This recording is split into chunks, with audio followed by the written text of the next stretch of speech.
Là, en fait, pour recopier donc ici, pour avoir le prix unitaire ici, donc je positionne à ce niveau-là, d'accord? Je vais sélectionner cette fois-ci la formule. Vous voyez ce que je veux dire? Ouais. Je fais un copier, donc je recopie ça, je fais CTRL-C, ok? Je fais pas un copier-coller de la cellule ici, je fais un copier-coller du texte de la formule, d'accord? Donc maintenant, je viens tout simplement ici, d'accord? Et je recopie la formule. On est d'accord ou pas? Ouais. C'est-à-dire, vous avez vu ce que j'ai fait? J'ai recopié la formule en haut. Maintenant, je valide, sauf que maintenant, bien sûr, j'ai le même résultat que là. C'est normal puisque j'ai fait une recopie. Mais moi, maintenant, qu'est-ce que je veux faire? C'est aller sur la colonne 3. Donc, je viens ici, je change et je mets le numéro 3. Ça fait que maintenant, j'ai le prix qui correspond à mon prix ici. Donc, je vais vérifier la laitue de...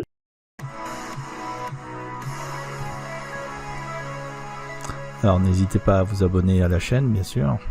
2,60, est-ce que c'est ça? La laitue, 2,60, c'est bon. D'accord?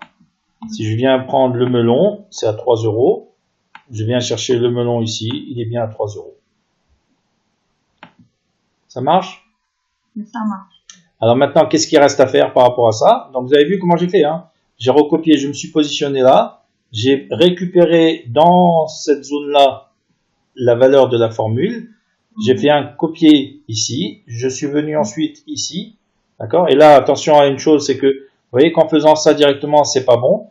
Là, ce que je fais échappe avant. D'accord? Et je viens me positionner ensuite ici. Et je viens dans cette partie-là. Et là, je fais un CTRL-V. On est d'accord? Et après, je viens et je modifie le numéro de la colonne qui correspond à la position du prix par rapport à la désignation qui, elle, était la position numéro 2. Ok? Alors maintenant, il nous reste à faire quoi ici? À définir le format de cette cellule-là, enfin de cette colonne-là. Parce que là, ici, c'est pas bon du point de vue du format. Donc, comment on fait? On vient ici, d'accord? Et on sélectionne la colonne, toujours pareil. On ne sélectionne pas la colonne entière, on fait pas ça. On vient, on fait ça. Ok, vous voyez la différence? C'est-à-dire que là, on a la colonne uniquement du tableau. Et cette fois-ci, on vient dans la partie accueil. Et on va dans la partie format nombre, donc ici. D'accord? Et je viens sélectionner ici. Et je viens ici prendre le format monétaire.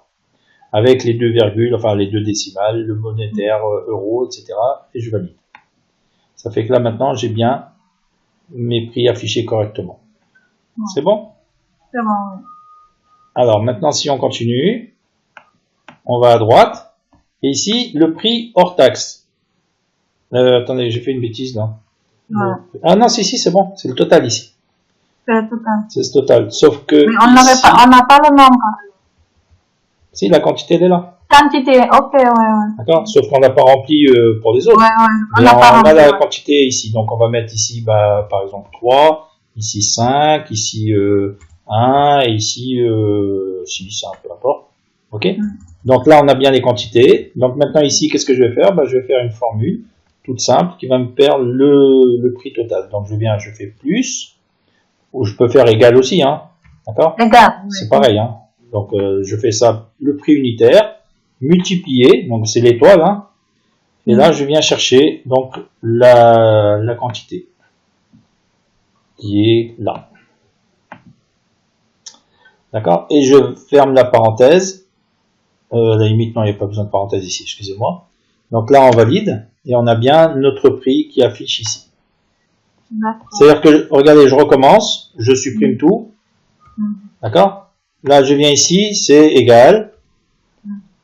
Prix unitaire plus quantité. Donc je déplace, je vais chercher la quantité qui est là. D'accord? Je sélectionne ça et je valide. Simplement avec le bouton return. On met pas de parenthèse. On n'a pas de parenthèse puisque ici j'ai pas démarré avec une parenthèse. Et ça a calculé tous les autres. Et ça a calculé donc toutes les lignes du tableau. Parce que vous avez sélectionné toute la colonne ou bien vous n'avez sélectionné que le prix unitaire? Alors, Justement, il y a une différence. C'est-à-dire que là, regardez, je recommence. Ici, j'ai plus rien, d'accord? Ouais. Là, cette fois-ci, j'ai pas besoin, pour mettre une formule, j'ai pas besoin avant de sélectionner la colonne. D'accord. Dans quel cas j'ai besoin de sélectionner la colonne? C'est lorsque je viens faire une recherche. Oui. Non, pas une recherche, une validation des données. D'accord. C'est-à-dire que là, Ah oui. on doit sélectionner la colonne, d'accord? Faire la validation des données parce qu'on n'est pas dans le cadre d'une formule. Ouais, ouais. On est d'accord? C'est une recherche de données. Donc, c'est pas pareil. Là, on est dans le cadre d'une formule. Donc, quand on fait une formule, elle se reproduit automatiquement à partir du moment où on le fait sur la première ligne. D'accord. D'accord? Donc là, on va le refaire. On fait plus le prix, plus la quantité. Enfin, mieux, pardon, pas plus, excusez-moi, je sais plus compter, moi. C'est multiplié par la quantité. D'accord? Ouais. Et je valide. D'accord. Ok, ça marche? Ça marche. Et donc, vous avez vu que, globalement, l'avantage d'avoir ce tableau, c'est que quand j'ai fait la formule sur la première ligne, il est venu se mettre automatiquement partout. Ok? Et quand on va rajouter tout à l'heure un autre article, etc., enfin une autre commande, on verra que toutes les formules qu'on a faites, elles se mettent automatiquement aussi. Donc ensuite, je vais faire la TVA. Alors la TVA, c'est quoi? La TVA, c'est le 20%, enfin non, pardon, c'est pas 20%, c'est 5,5. Quand c'est, on va dire, de l'alimentation, d'accord? Donc ici, on a le prix total. Ici, je veux mettre la TVA. Donc ça, c'est le montant de la TVA, donc je vais faire un pourcentage. Donc je fais ou égal, pardon, et je prends le prix total, d'accord, multiplié par 5,5%. D'accord? Et là, je divise par 100, ou alors je mets le pourcentage. Ok? Ça marche? Et on valide. Et on valide. Et là, j'ai le montant de la TVA. Ok? Ensuite, je viens ici et j'ai besoin d'avoir le TTC. Donc, je viens, pareil, je fais égal au prix total ici, plus la TVA. Et je valide. Et j'ai mes totaux, etc. C'est bon pour tout le monde?